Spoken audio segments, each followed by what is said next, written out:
حکایت رومی سیاہ سانپ۔ رسول اللہ صلی اللہ علیہ وآلہ وسلم ایک بار وضو کرنے کے بعد موزہ پہننے لگے، لیکن دیکھا کہ اچانک آپ صلی اللہ علیہ وآلہ وسلم کا موزہ ایک عقاب لے اڑا۔ آپ صلی اللہ علیہ وآلہ وسلم نے یہ ماجرا دیکھ کر بڑی حیرانی ظاہر کی۔ تھوڑے ہی وقفے کے بعد آپ صلی اللہ علیہ وآلہ وسلم نے دیکھا کہ عقاب نے موزے کا منہ زمین کی طرف کیا، جس سے ایک سانپ گرا۔ اس عمل کے بعد عقاب نے موزہ رسول اللہ صلی اللہ علیہ وآلہ وسلم کی خدمت میں پیش کر کے عرض کیا، یا رسول اللہ صلی اللہ علیہ وآلہ وسلم، میں نے اسی ضرورت سے گستاخی کی تھی کہ اس کے اندر سانپ گھسا ہوا تھا۔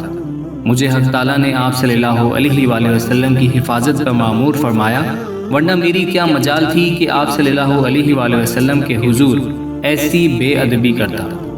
حضور اکرم صلی اللہ علیہ وآلہ وسلم نے اللہ تعالیٰ کا شکر ادا کیا اور فرمایا، ہم نے جس حادثے کو باعث صدمہ سمجھا وہ دراصل وفا اور باعث رحمت تھا۔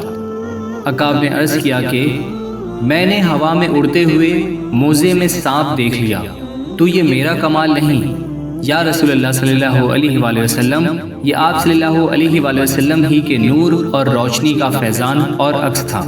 درس حیات: آئی ہوئی مصیبت کسی بڑی مصیبت سے بچانے کا ذریعہ ہوتی ہے، اس لیے حالات کو اللہ کے سپرد ہی رکھنا اچھا ہے۔